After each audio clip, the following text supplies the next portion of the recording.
Pues muchas gracias a Thank you todos very much. los que están All those who have joined us for this event today. I'm very happy to speak today about the situation of human rights in Venezuela. Now, we have with us Cristina Ciordia, who's a coordinator of Network and Activism for the Center of Justice and Peace. She focuses on strengthening the network of activists in Venezuela, and she's also a coordinator of global alliances in Venezuela. She has a master's degree in international relations and has expertise in consultancy. And to start this conversation or discussion on innovation and challenges in the defense of human rights in Venezuela, we want to give her the opportunity to offer some reflections on the situation. Thank you very much, Cristina.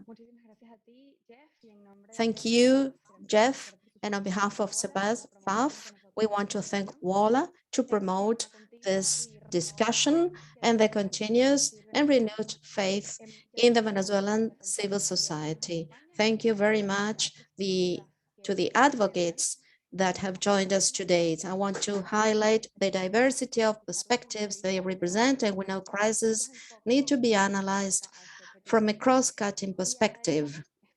I also want to thank especially those who have joined this discussion. I invite them to follow all the advocates and organizations represented today to know their work very closely and keep informed on the situation of human rights in Venezuela. On the international arena, they speak of fatigue in connection with some topic when they feel there are no more options, there are no more proposals, and no change has been produced. In the case of Venezuela, we know we mean a political change. The word fatigue appears slightly before the word protracted. That we all know is a code for no solution. For those who advocate human rights, we don't accept that answer. Last year, the Center for Human Rights from the Catholic University published a research work on the development of resilience in civil society organization based on service and interviews to 39 civil society organizations. Conclusions were very interesting, and I will highlight two that will now surprise you. The first one is that the movement of human rights in Venezuela has strengthened since democratic regression. It has increased its capacity for interconnection and coordination. The second is that the protection of human rights in Venezuela has become more difficult in the last 10 years. How is it possible then for a movement to strengthen as its scope of action becomes more difficult? Because the deterioration of the civic space and the democratic space makes us more indispensable every day. And those who are indispensable don't faint because they can't. Each one of the presentations you are about to hear will be made by a person who's performing indispensable work. Regions are indispensable. Diverse gender, sex people are indispensable. Economic, social, and cultural rights are indispensable. Women, we are indispensable. Indigenous peoples are indispensable. Justice and peace, as the world is remembering now, are indispensable. In the research work I mentioned, authors identified network or social media work as one of the strategies that have made the largest contribution to the generation of resilience. Some of the contributions identified on social media and network work include access to more and better information, support to documenting cases and international advocacy, articulation of joint actions, more security, raising the visibility of their actions, and mental health support. From CEPAZ, we renew our commitment to participate, drive, and strengthen these networks for all these reasons, and because we believe in the democratization of human rights. The greater the polarization in our environment, the more the plurality of our actions.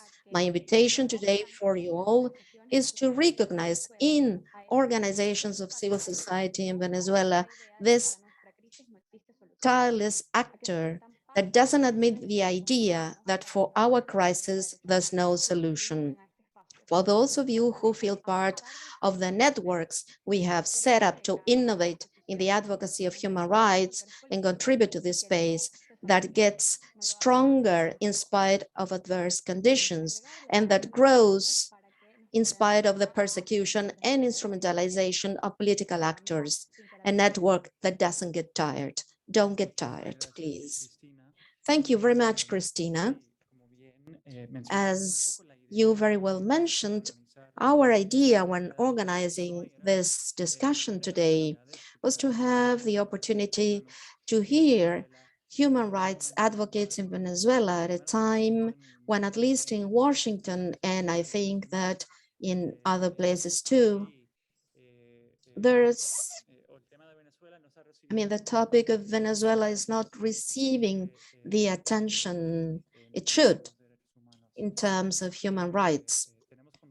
So we have with us really an excellent panel, including several advocates and organizations that advocate human rights in Venezuela. Before we begin, I would like to remind you all that we have the option of live interpretation. For those of you who speak English, you can connect on interpreting at the bottom of your screen to listen to simultaneous interpretation in English. They have the option of simultaneous interpretation down below in the Zoom menu. Ahora Now, I have the pleasure of introducing Diana Palmer, who's a Venezuelan lawyer and journalist with ample experience in the advocacy of human rights of Venezuelans. At present, she's a project coordinator for the Commission on Human Rights of the state of Zulia. Diana, thank you very much for joining us. Thank you for the invitation. Thank you, WOLA, for the invitation. Thank you, Christina, for your presentation, introduction, and all the panelists that are with me today. And I also thank all the participants. Now,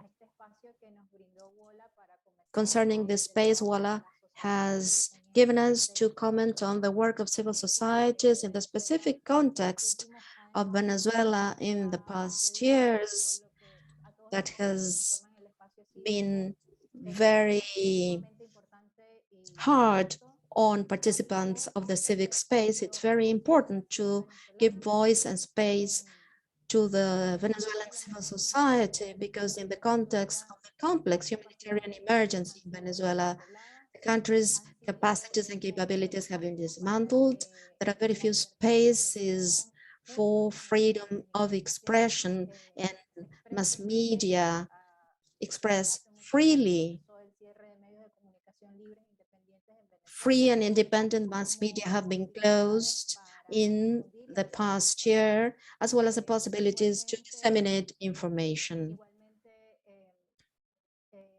Similarly, the work of trade unions has also been silenced among the whole Venezuelan situation because it's difficult to approach that work taking into account all the emergency situations present. So civil society organizations have conquered their own voice where we can express freely. The work of organizations such as CODES, of which I am a project coordinator, is born. CODES is a civil society organization that was created in the context of anti-government demonstrations in 2014. In Zulia specifically, which is the context where we have our scope of action, there was no human rights organization focused on the advocacy of human rights that were violated in this context with arbitrary detentions, illegal searches, extrajudicial executions, and the context of repression that started to become more cruel in 2014. CODA's work, I'm sorry, I don't know if I can show my presentation to illustrate CODA's work. Yes, of course. I need to enable screen sharing.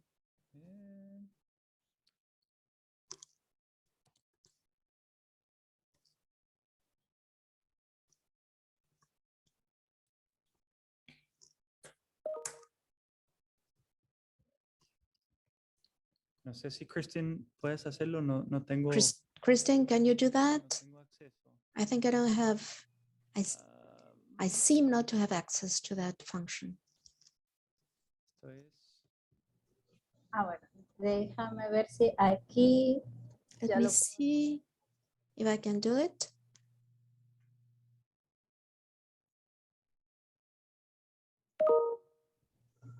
Creo que ya. Ahora sí. Okay. Voy.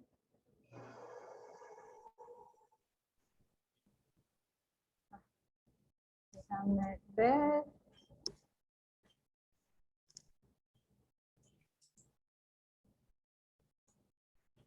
Creo que ahora sí lo pueden ver, ¿no? I think you can see my screen now, right? Paciencia. Yes, thank you for your patience. Entonces, So, I was saying that our work is based on Zulia, which is a border state in Venezuela that has the border with Colombia. According to projections by the Andrés Bello Catholic University from 2020, its population is 3,007,098,005, taking into account the migratory crisis in Venezuela.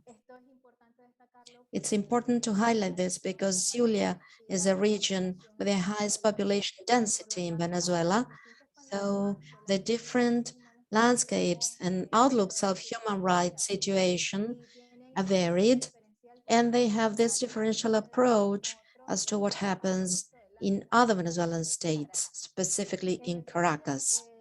At Zulia, our work has focused on documenting the situation in connection with public services, access to electricity, health services, and everything that includes suitable standard of lives. On March the 7th, 2019, Venezuela had the first national blackout that lasted for 5 days. In the Zulia state, this blackout was one of the more terrible episodes for the population because in many municipalities it lasted for 7 days, not 5.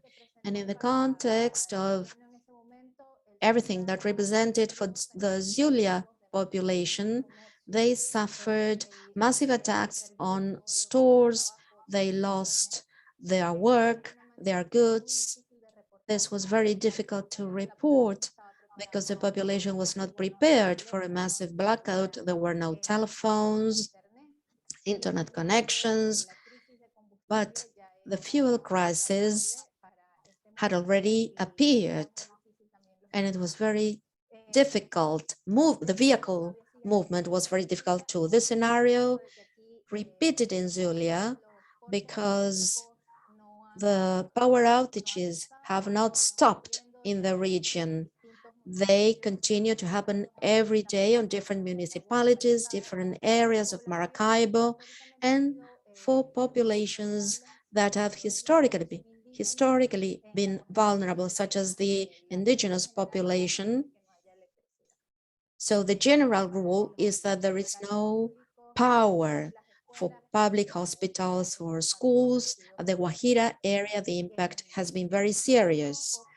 The same happens with extrajudicial executions, because as the Office of the High Commissioner in Venezuela has a high index of extrajudicial executions. Since 2016, more than 9,000 people have died because of these security operations. Zulia is one of the states where the index is very high. In 2019, at CODIS, we documented more than 600 people who were killed by or murdered by the police. In 2020, we have the same figures, and after the publication of these events, civil society organizations such as CODIS have followed up on these events, and so there's no research,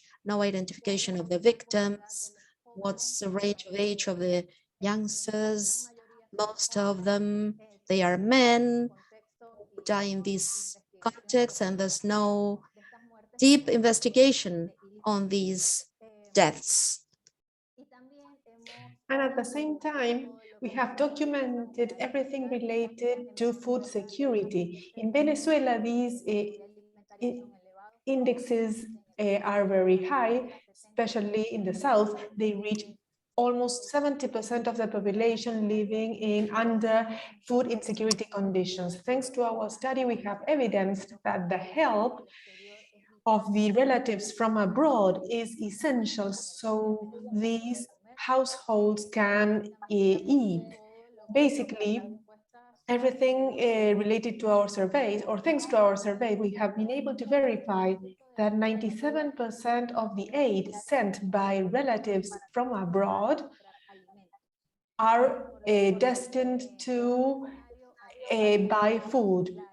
So the deterioration of the standard of living has dropped, has increased because they don't have any power or access to water regularly. There's increasing violence, especially from police in vulnerable areas, in areas where poverty is generally widespread and focused on young males living in these areas. And also there has been an increase in food security rates. There's dependency of households from others to be able to access food because they cannot do it themselves as a result of the hyperinflation, among many other things. Based on this, the promotion and advocacy that we do at CODESE focuses on documenting through reports. Sorry about this bell that is ringing. Apologies about that. And I will conclude shortly. Muchísimas gracias, Diana. Thank you, Diana. Thank you very much. So the products that we produced in terms of food security, the reports include the general situation on human rights,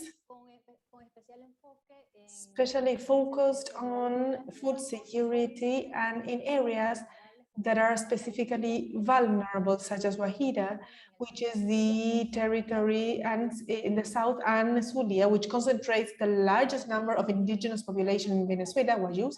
And then we have also communication campaigns. The most recent one was called Space for Our Rights, which was a digital campaign and on the radio too, where we educated the population on the civic space and the role of civil society organizations to defend these spaces. Then radio programs by the Fe y Alegría signal and activities such as the Fair on Human Rights and the Encounter on Human Rights. Like Cristina said, they are essential within the context of Venezuela, so that organizations can get to know each other, can support each other, can raise awareness about their work and strengthen it. For us, these meetings between organizations are essential. Having these spaces are key, so as to get to know what organizations are working on the defense and promotion of human rights in every space and in every place, especially working on human rights. Thank you very much. Muchas gracias, Diana. Thank you, Diana. Como bien dijo And Cristina, as Cristina said at the beginning, we invite everyone seguir el trabajo to follow their work of these organizations that are defending human rights. Ahora vamos a Now escuchar we will give the floor to Quiteria Franco. She is a human rights advocate. She's a general coordinator at Unión Afirmativa. It is an organization defending the rights of LGBT people. Since 2018, she has been working on matters related to human rights, gender, and diversity. Quiteria has a degree in education from the Zulia University. She has a diploma in translation, and she has a master's in applied linguistics from the University in Caracas. She's a researcher and writer of several reports related to the situations of LGBTI people in Venezuela. Thank you, Quiteria, for joining us today and to speak about such an important topic for Venezuela and for the whole world, of course. Good afternoon. Thank you for the invitation and for this space. In order to stick to the time limits, I will begin by making a short presentation of a text that I prepared, and then if we have time, we will be willing to answer questions if you have. I will speak about Unión Afirmativa and about the challenges that we face as human rights advocates. Unión Afirmativa is a civil, non-profit making organization that exists since the year 2000, and the purpose is to disclose in Venezuela the international standards of protection to people against discrimination because of their gender expression, etc., and to achieve legal and social recognition of their rights. At Unión Afirmativa, we have tried to give to change the defense of human rights. We've been working for a whole year because we understood that discrimination due to identity, gender expression, etc., is an issue that occurs every day. So we have to promote human rights every day. Our areas include promoting human rights, documenting the situation, having a national and international impact with the information, and any other activity that is related to our objectives. In our webpage, you can find all the reports that we have published since 2011 for the 3 cycles, for the UN, the different evaluations the Venezuelan state has gone through, and the different reports that we have presented before the Inter-American Commission of Human Rights. Additionally, we understood that the discussion had to be related to all the society and not only among organizations working with LGBTI groups. We have to change paradigms, we have to get rid of prejudices, stigmas, and we started a process of education and training training at a national level in 2011 with police forces, then with by means of training of social communicators, professionals and students. I started this in 2014, and as from 2015, we started working with civil society organizations working on human rights. Since 2020, we have started gradually with some humanitarian actions, directly and indirectly, working with some cases that we received, such as requests for food, healthcare services, psychological and legal services too. And additionally, we started making donations of articles for COVID, menstrual cups for women's menstrual health, condoms for sexual health and prevention of sexually transmitted diseases. And we opened some support groups for LGBTI groups, and gradually we created safe spaces, discrimination-free. And this thanks to the alliances we have done specifically with CONEJAS and with some alliances with other organizations of civil society. We have many challenges. We face many challenges. We face external challenges affecting the whole society, such as basic services, lack of water, blackouts, lack of internet service, public transportation, etc. And as related to our work defending human rights, there are legal obstacles in requirements, requests of additional requirements, persecutions, accusations of terrorism, corruption, etc. We face also the challenges related to stigma and to discrimination based on sexual orientation, identity, and gender expression. And subsequently, stigma associated to political ideologies. Any criticism to the government, we are considered as opponents, as agents of the opposition from the rightists, advocates, I don't know, imperialists. Well, harassment is part of one of those challenges too. Some are based on the topics that we address, such as the right, sexual and reproductive rights of women and the rights of people with the same sex, when we have to talk about marriage and the identity of trans people or even discrimination. We are also exhausted, yes. This exhaustion is a result of many years of making requests and not finding answers from the state. This produces exhaustion and a feeling of defeat and hopelessness. The government doesn't answer our demands. In Venezuela, LGBTI people do not have any type of legal effective protection. Not only that, but also they can today relationships among people from same sex are punished by means of dismissals or even imprisonment. On the other hand, there are lack of resources to work. These topics related to LGBTI people are not exactly those that receive more support from society.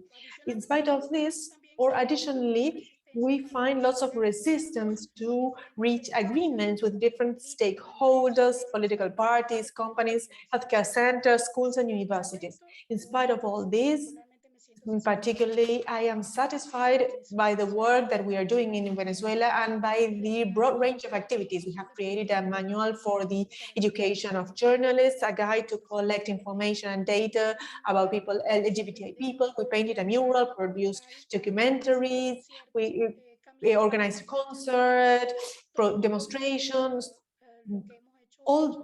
All of those activities have been done over 20 years of work. We have also reported crimes of hatred that cost the lives of a woman for being lesbian, gay, or trans. Discrimination for sexual orientation is present in all society, and therefore it is a matter of everybody. We all have to work together against all types of discrimination. Thank you very much. Thank you, Quiteria. I love the fact that you mentioned this articulation with different sectors, with different organizations. I think that that incidence is always more effective. Campaigns are more effective if they are done jointly with other organizations and advocates. Now we will give the floor to Rafael Uzcategui. He's a sociologist, he's a journalist and independent editor. Since 2006, he's a member of Provea, and since 2015, he's the general coordinator of Provea. Rafael also is a co-founder of the Humano Derecho web radio, and he's the creator of podcasts, Mano Derecho and Mereco. His last books published are a compilation in 2017, A Protest Year in Rebellion and Previous Education, Incomplete Story of Pukwen in Venezuela. And the most recent one is a book called Rebellion Beyond the Left Wing, published in 2021. Thank you, Rafael, for joining us today. Good afternoon. Thank you, WOLA, and all of you for your interest in getting to know the situation in Venezuela. My name is Rafael Uzcategui, and I'm part of an organization that is 34 years old. And unfortunately, we have all the data to confirm that we are now facing the worst crisis in terms of human rights, a crisis that has two big areas. On the one hand, the absence of democratic institutions in Venezuela, and on the other hand, there's a very complex humanitarian emergency that has worsened by the COVID pandemic. One of the challenges that we are facing as a human rights organization is related to this risk becoming normal in my country, not only for the international community, but also for the population who is living in the country.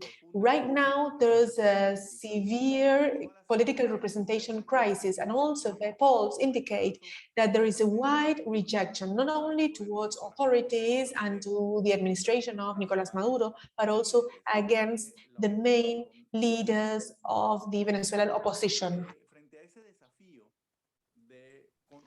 Facing the challenge to continue generating interest on a conversation or a discussion about the human rights situation, we've, as Provea, has seen the need to promote first new topics, to continue to raise the visibility of human rights violations in Venezuela. Second, new approaches, not only speaking about violations to the right to life, to physical integrity, to social and economic interests, but also to try to do that from innovative approaches that keep up the interest inside and outside Venezuela.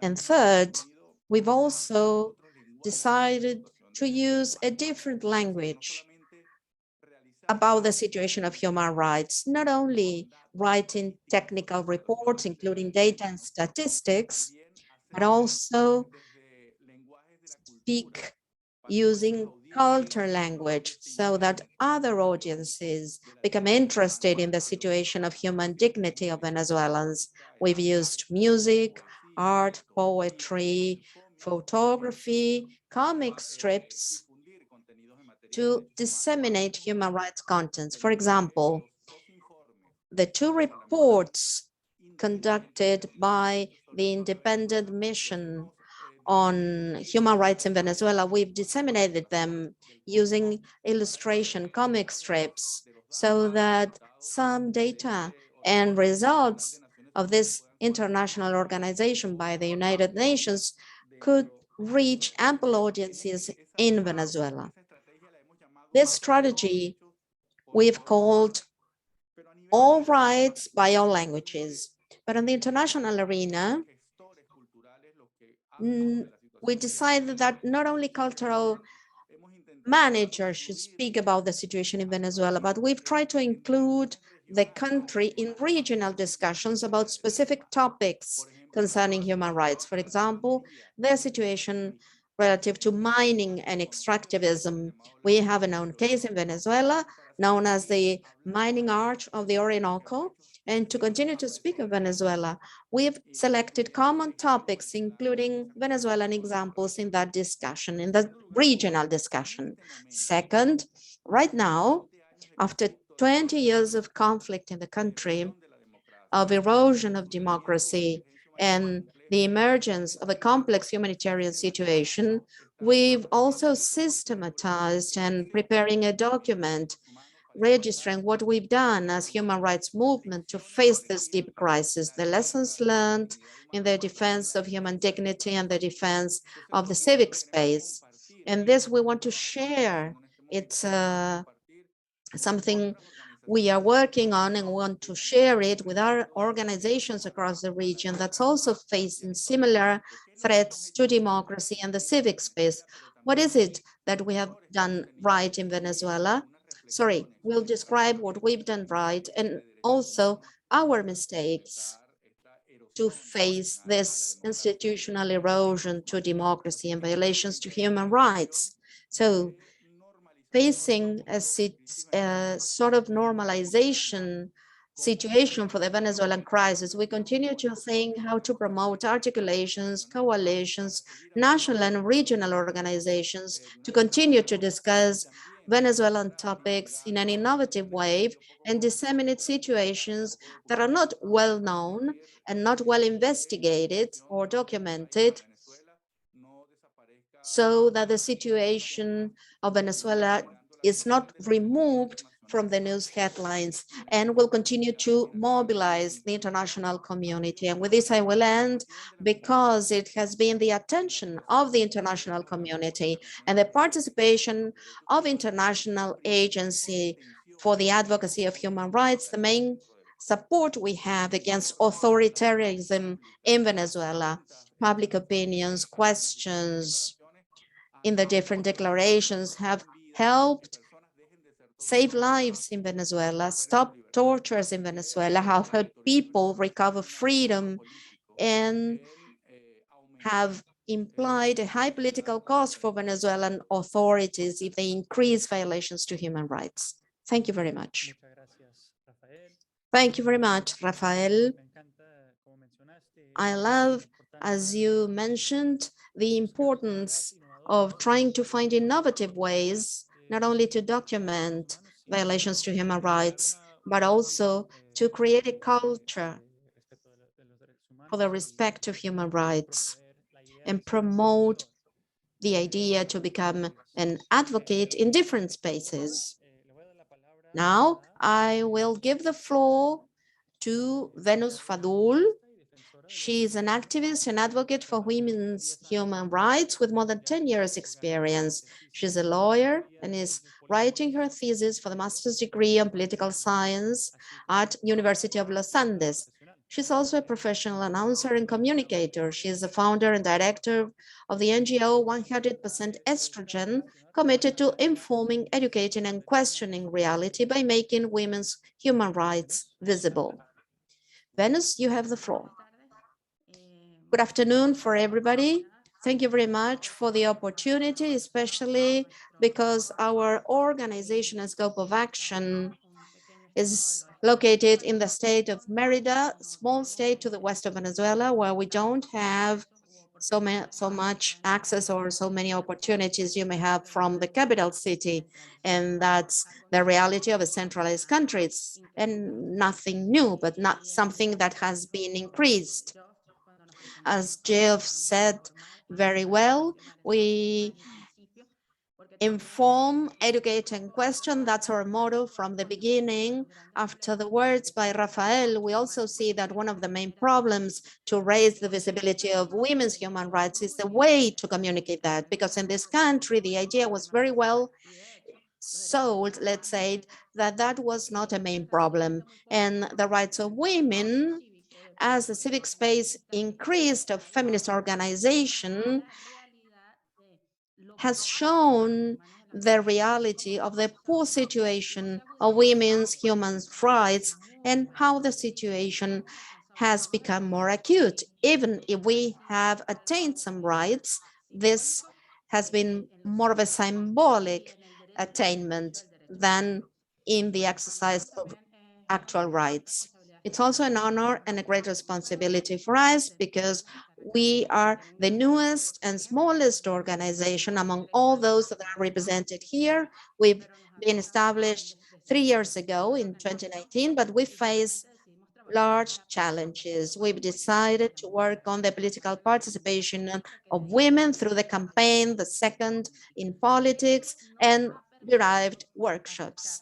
We've then been able to approach women personally, women from political parties, and we realized they all have something in common, whatever their political party where they belong. They are all victims of political violence, and that's what mainly hinders their access to power positions and positions they have built during their leadership and their communities. And we see that reflected on numbers recorded by the United Nations or ECLAC. And we've recorded that in Venezuela by the different organizations when we see this small representatives of women in the spaces for decision making. The last assembly with 33% of main representatives, the assembly, whatever you mention it, the other one has 23% representativeness. It's almost absurd in a country where almost 50% are women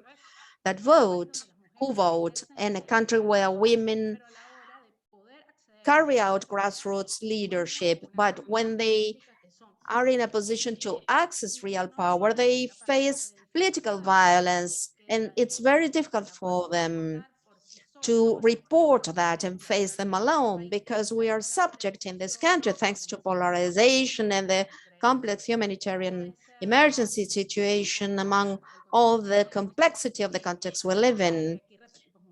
They need to face something that is very common, the moment. Now it's not advisable, don't report, don't say anything, and that has tied the hands of all women in political parties so that they cannot access to what naturally corresponds to them, such as leadership, as women who work in grassroots areas. So we have to work outside the power, and if we don't have women, we will not have democracy, because the situation of political women is serious, and we see that especially when we analyze legal structures. We've had two very serious cases.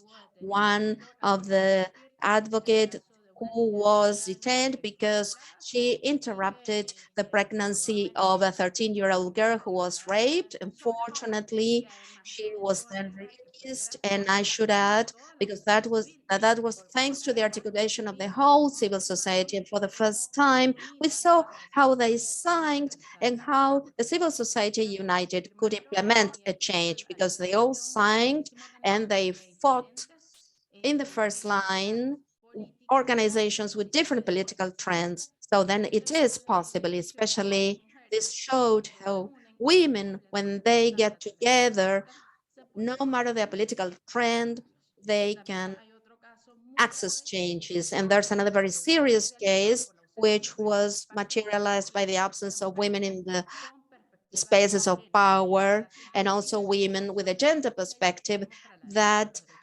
make it possible to implement the few laws we have in this respect, because there's no education for that, and our cultural structures limit that even more. This is something that has become more acute in the crisis, and it's very important for international actors to understand that the situation of women is very critical in this country. They are judged because they are women, such as the case of a girl who's been imprisoned for 13 years, processed by the commission by omission because of the death of her son, because he was killed by her partner, and she is being processed for that. That's how justice is implemented in Venezuela. And this is very serious, and it's quite far from being on the headlines because it's outside the polarized topics, and it impacts 50% of the population in Venezuela.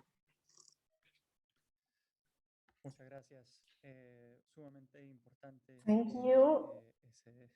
Thank you very much. Though your remarks are very important, and we want to point out that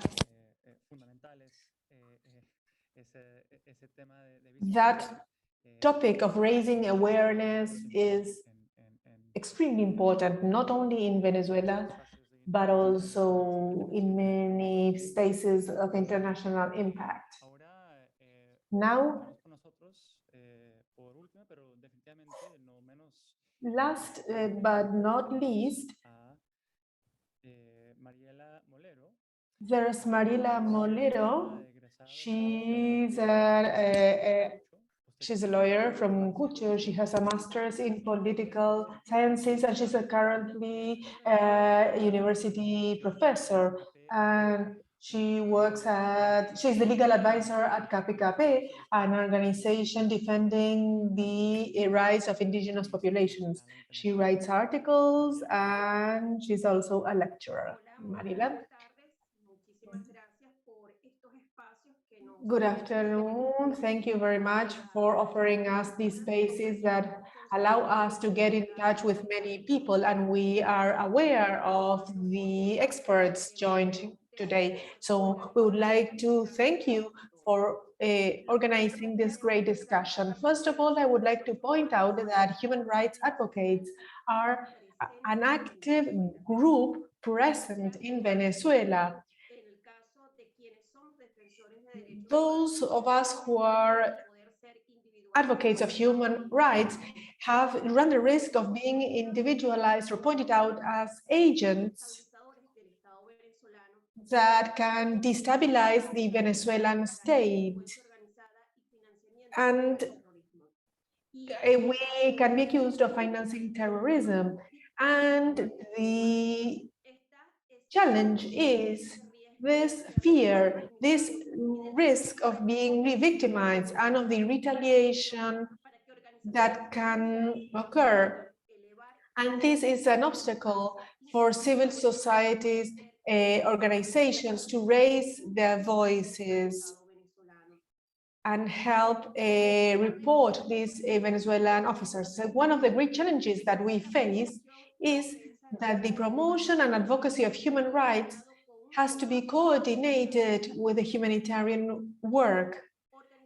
And as non-governmental organization, as citizens of Venezuela, we consider that all civil society organizations have to work jointly, looking for one single objective, even though we have different investigation lines. In Venezuela, we need resources so as to disclose the information and so as to allow the ban of violation of human rights. So if we educate people, we will have less violations to human rights. And these situations in which people torture others can be mitigated. So dissemination and awareness campaigns of civil society organizations are essential. We have to educate.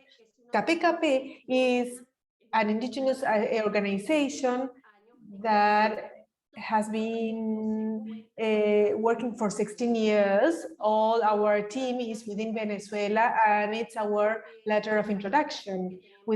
Among the work that we do, we have many, but I will focus on data and very specific information. We have investigated the migration of the people of Guarau from Tamacuro towards the Republic of Brazil.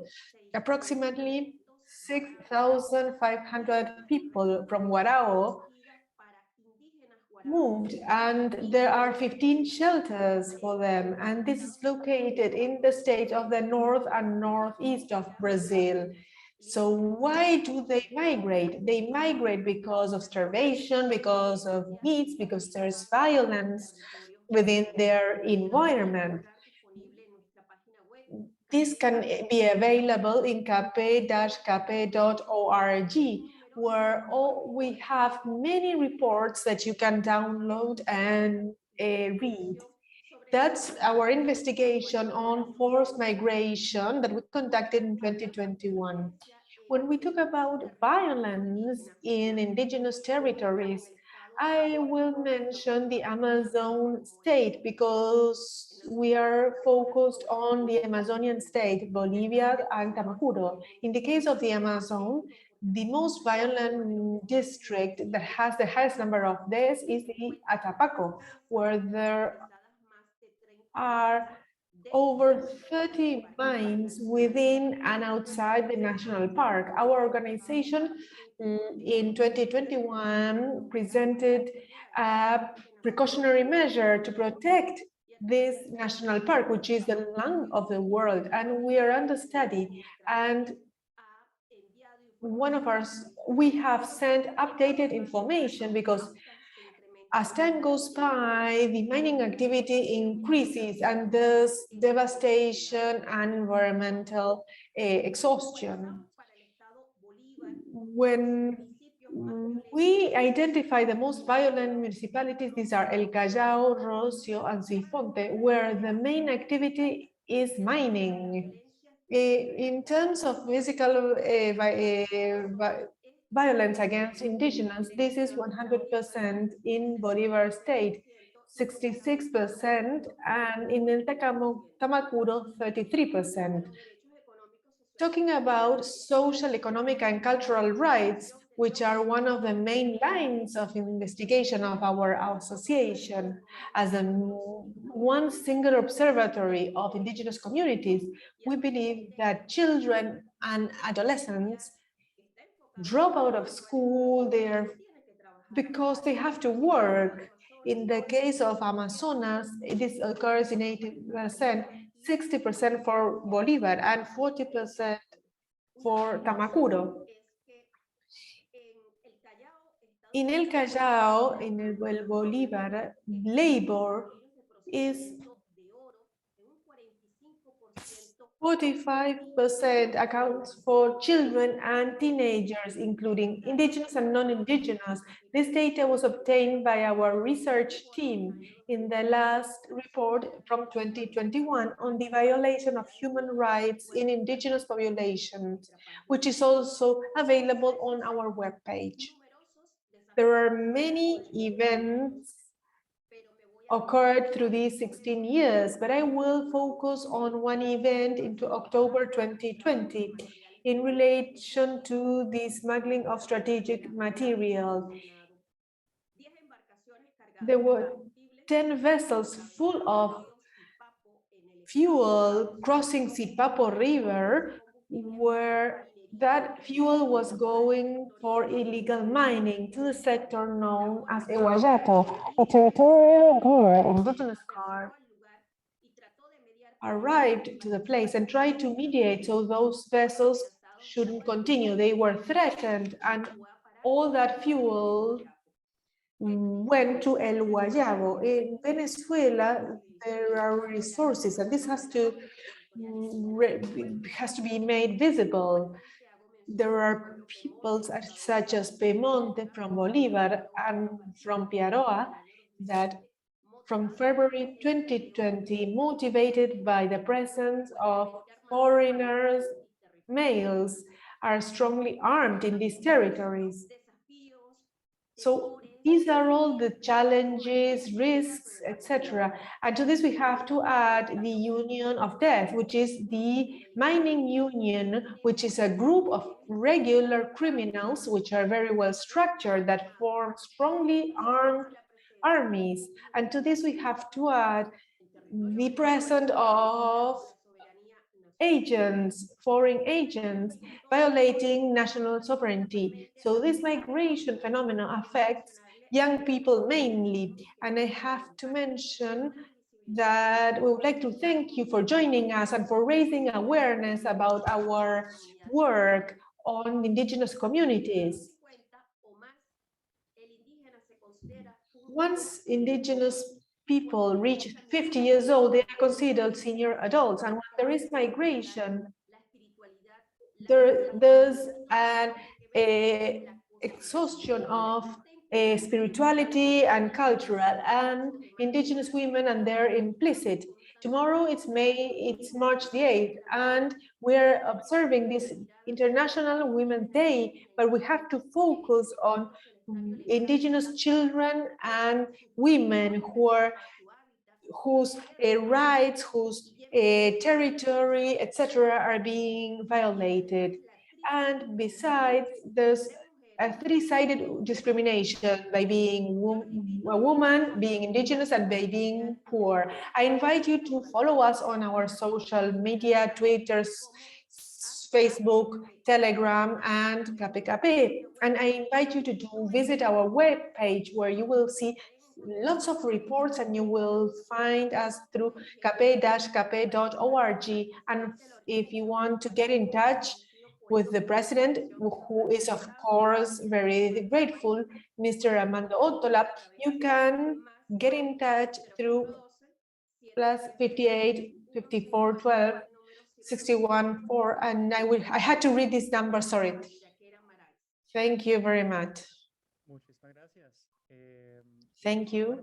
Nosotros estaríamos muy interesados en So we would be really interested in getting in touch or connecting any person who wants to get in touch with you, or with each of the panelists, or the different organizations working in Venezuela.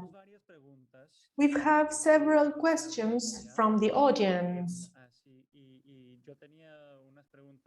And I also had a couple of questions prepared. So perhaps I would like to start with a topic that I think is very important, which is the topic of the basic work performed by any NGO. International Amnesty has published a recent report of what is happening in Venezuela. So I would like to ask you, how do you work apart from the criminalization of advocates? How do you handle basic difficulties or obstacles that you find in Venezuela? Many of you mentioned the difficulties to register an NGO, for example. How do you work? How do you handle this situation in this authoritarian environment in which rights are being violated constantly?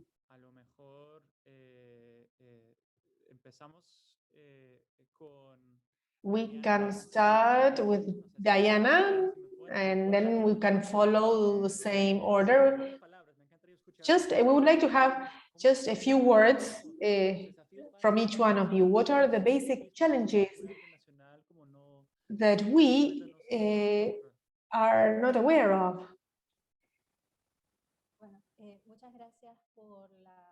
Thank you for the question. It is very interesting, and each organization, of course, has its own experience.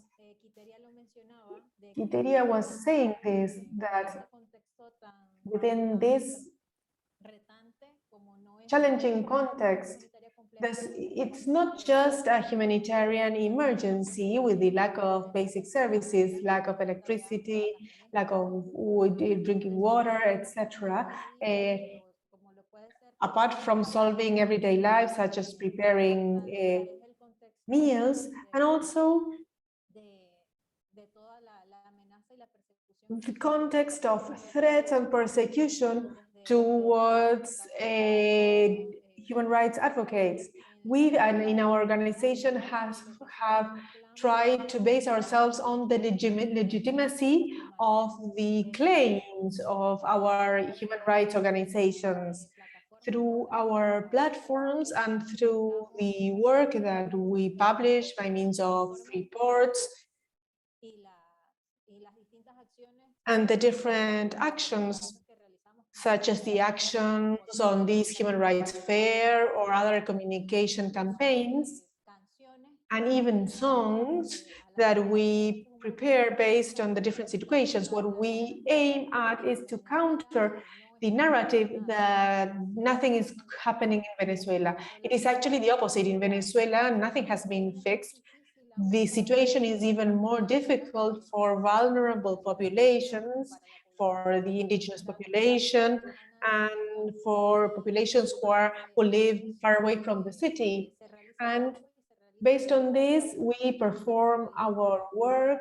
We work deeply moved from our hearts because the situation is not easy. Muchas gracias. Thank Quiteria, you. creo que fuiste tú que Quiteria, el registro, ¿no? you mentioned the issue of registration, right? Yes, because there are several organizations that have expressed this difficulty for two things: the registration of new organizations and the update of the boards of other organizations that have existed for quite a long time. What are we doing right now? We are working in partnerships. That's been very important for us, knowing that we need to get together in our goals, democratic goals, and that there are groups of people who benefit from our work. So what's been key have been the partnerships and knowing there's no need to compete among us. That's not the idea. And something else on the personal and professional plan is that we need to take care first of ourselves to be able to take care of others. The same way when you board a plane, they say first you put on your mask and then you can give support to the others. That has also happened in understanding self-care processes and taking care of our own mental health. To us, taking the energy and continue to help others, along with facing the inaction of the state and the opaqueness and the little will there is there to solve problems. Thank you. Thank you. Rafael, I wanted to ask you this because I think you mentioned in your presentation the importance of creativity. How have you adopted creative strategies facing these challenges? I believe that one of the things we've done was to incorporate to the human rights movement people who didn't see themselves as human rights advocates. For example, owners of bookstores, cultural mentors, poets, musicians, people who through their work can also describe the situation that's going on in the country, promote contents in terms of human rights. And I think this diversification of the people who speak about the situation of the country also increases the audience. They are not the traditional political spokespeople or traditional human rights advocates. When a Venezuelan musician speaks about the critical situation of the country, that message will reach other musicians of other Latin American countries. I would also like to add that a large challenge we've had, it's not a secret that Venezuela is today in the region a country from where many people migrate forcibly. And we had to think how to create conditions for human rights advocates in Venezuela decide not to leave the country. I mean, they decided to stay in the country to continue doing their work. And we know those are resources for organizations and activists, especially from less known organizations can do their work. And there's another dimension criteria described, which is the psycho-emotional support of human rights advocates among themselves and the symbolic recognition to their work, that they are recognized by the society and the importance of their work to be recognized. And those prizes or recognitions issued by some embassies to human rights advocates are very important because they raise the social importance of human rights work now in the country, because a profession that is not very well understood. When they ask you for your profession and you say human rights advocate, in a non-crisis situation, people don't understand very well what you do as a job. But now, with a deep emergency situation in Venezuela, I think the work of human rights advocates has started to be recognized, and that for morale and the self-esteem of many advocates, that's very important. I mean, that social and symbolic recognition also by national and international allies. Thank you. Somebody I respect a lot told me that defending human rights is not a profession, but a vocation. And as you said, because anybody can be a human rights advocate, right? Venus, now I would like to give you the floor to answer this question and also maybe ask you, beyond the challenges, the logistic challenges and repression challenges to work in the Venezuelan context, how is it possible for you to stay there? What's your hope? What's your motivation right now to go on and to continue doing that fundamental work you do? Well, as my colleagues mentioned, the problem is that this is something connected with education. So many times you want to leave, but your nature doesn't let you, and you have one case and another one, and there are commitments, and then you go on, because it's a lie that we are not afraid. When we participate and continue to participate, we are afraid, especially as or small groups.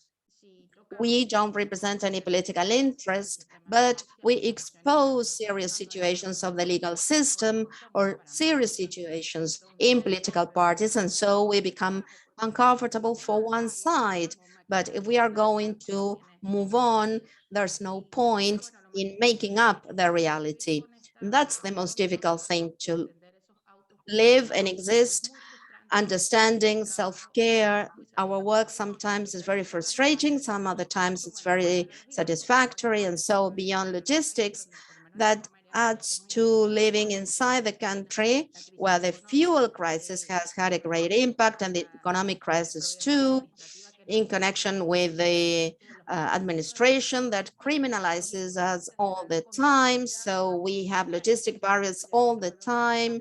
Project implementation is more difficult, endless points. But beyond all that, we stay here because it's a life decision, where I've always said we're a bit nuts maybe because of this, but we'll go on because this is the path we've chosen and we have to follow it with its pros and cons. Excellent. Mariela, you have raised your hand. Would you like to add something? I think that's something that is very, very important in connection with civil society organizations, is to be credible. In CAPE, we protect ourselves because we are an organization that throughout the years we've consolidated respect within indigenous communities. And we note that when we go to local institutions, when CAPE reaches the institution to speak to an ombudsman or to a director for supporting indigenous communities, when we go to a state to describe a situation with subversive groups in indigenous territories, and we are received and listened to, there's respect for the organization. We are a team on the field. In the next few days, in a couple of weeks, we are going to visit indigenous communities, to do research. And I think that's very important to know those we defend and for them to know that we are raising the visibility of their situation and documenting their situation. Part of our team is indigenous and they dominate the languages because when we work with vulnerable populations, we need to master that vital part as languages to know who we are defending. And the CAPE team, I will tell you, a Venezuelan team, it's a team that serves all purposes for all situations. And I think that's a strength. The defense of human rights, not only in Venezuela, but in any part of the world, has risks, even life-threatening risks. There are human rights advocates who have died as a result of their work.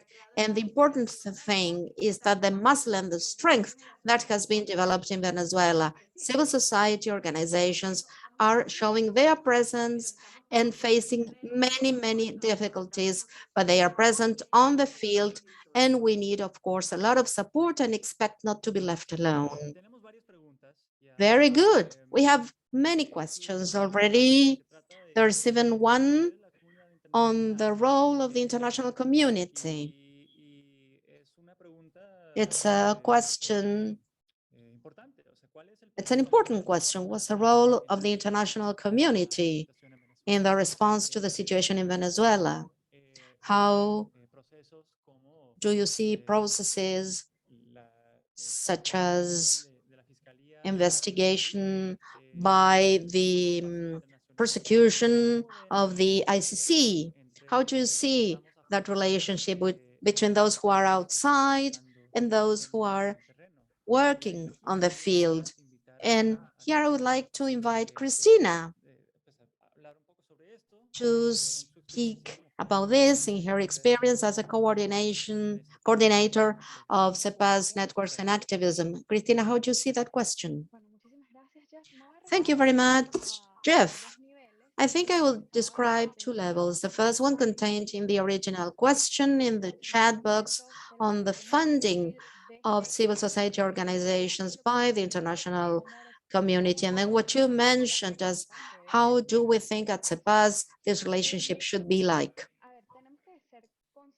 We need to be aware that there has been a significant instrumentalization of some civil society organizations from both political poles, and that the creation of, I wouldn't say fake, but civil society organization has been promoted as a sort of image by the government from all political parties in Venezuela. Now, the international community shouldn't determine whether the organizations they are dealing with are political agents or not.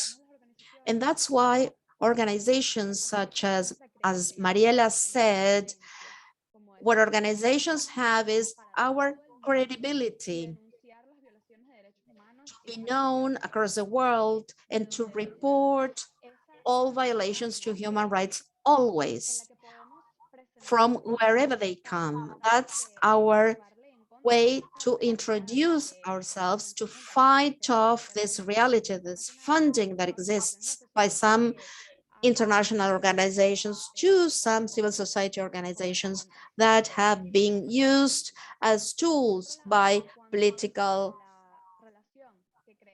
parties. And as to the relationship between the international community and our work in the field, I would say two things. The first one, going back to the call at the beginning and what's being commented on advocates as to partnership work. A large part of this partnership fatigue comes from thinking that political solutions have been promoted and they have not been implemented, but there are actors on the field working to solve the needs, from documentation to humanitarian aid. in the populations they work with. That's the actor that continues to work in and for Venezuela, and the one we believe needs to be supported. And in the Senate, for this reason, we promote the non-abandoning of spaces, either in the national policy or the spaces of international incidents. It's a false dichotomy, participating in these spaces versus legitimize a government that governs in the country. To abandon spaces is a tool that has not been effective, and that's why we are here. And if we don't abandon spaces, the bet is that for those who are listening, not to abandon their spaces either, but to come with us and be part of the alliances and networks that include from information to security for human rights in Venezuela. Thank you, Cristina. You also mentioned the search for political solutions to this crisis in Venezuela. We have all read, I guess, about a supposed visit of some international officials to Venezuela. It's been speculated that maybe negotiations which started last year could be resumed. These negotiations that were interrupted by the Maduro administration. So I would like to ask you the following. If these negotiations are resumed,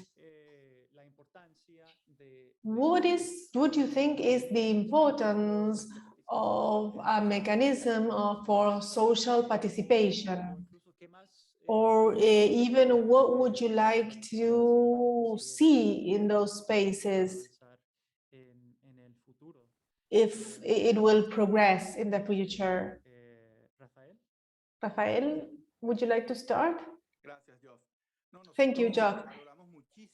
We really appreciate from Provea these spaces of dialogue, negotiations, or whatever we would like to call it, between the Venezuelan government and the representatives of democracy. As a civil society organization, we do not want to be present at the negotiations table, but what we do want is the topics we work with or the recommendations that we make to these human rights protection organizations, they are included within these discussions, because any agreement that is to reinstitutionalize our country has to have a significant human rights component, because that is what generates consensus, respect for the Constitution, and full respect and validity of human rights. So from Provea, we really appreciate these spaces for negotiation, for discussion.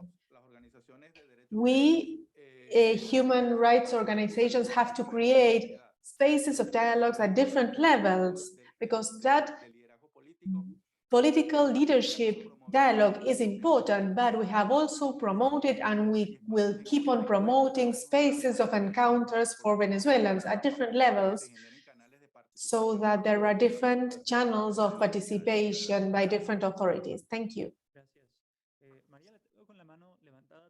Mariela, you have raised your hand. Is this from the last round, or would you like to add something? No, sorry, it's from the last round, but anyway, taking the opportunity, I believe that all spaces of understanding are important, and the solution of the problems in Venezuela have to be solved in Venezuela. Of course, the international community has a protagonic role as a mediator of these different positions, but NGOs have to defend those visible spaces.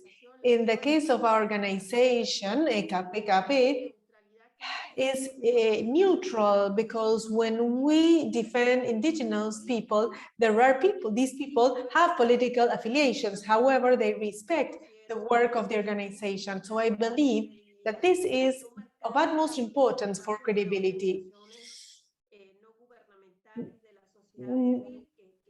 Really, these organizations play an essential role, and so we shouldn't have political biases. That's what political parties are for, but what we have to do is have to work to promote, to defend, to raise awareness, and to document and to try those situations that affect human rights.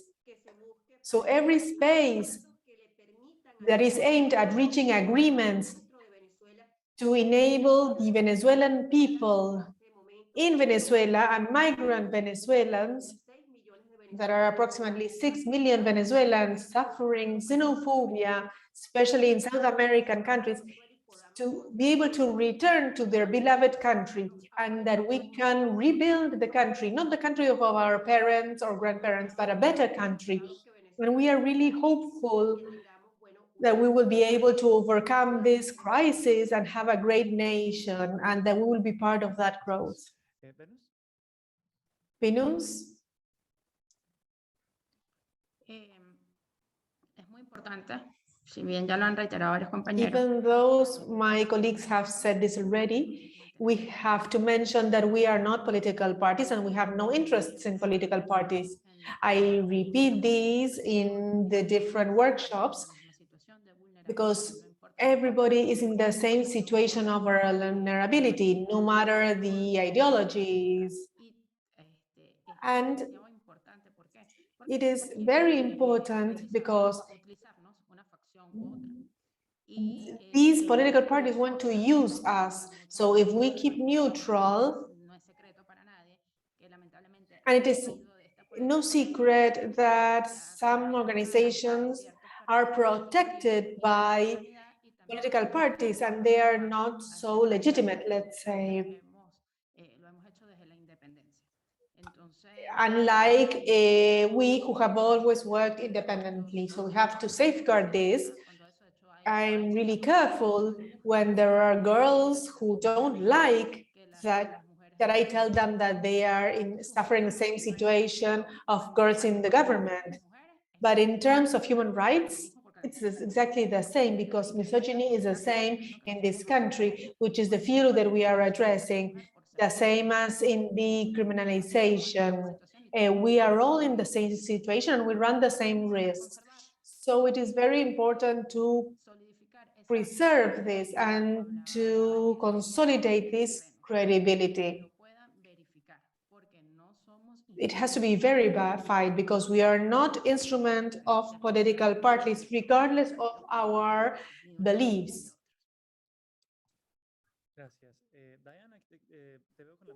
Diana, would you like to add anything else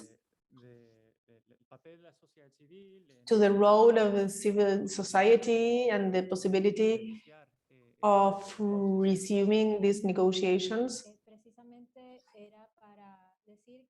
Yes, I would like to say that we are very grateful to the international community, because within this sustained emergency context, they are forgotten when they are long-standing. So in this regard, we cannot allow this to happen. And the role that we have, first of all, has to be acknowledged by political actors and international community. And thanks to the work that has been done by the human rights movements, the situation in Venezuela is well known. But these spaces of dialogue, anyway, help to present the needs the country has, specifically in the context of this humanitarian crisis. We have to guarantee humanitarian work. This cannot be taken for granted. There have been detentions of humanitarian workers. The actual figures of the complex humanitarian emergency have not been published. So based on this, we can build a response that really addresses the vulnerable populations, addresses the needs so that they are their responses are really effective. These topics have to be discussed and have to come to the spotlight.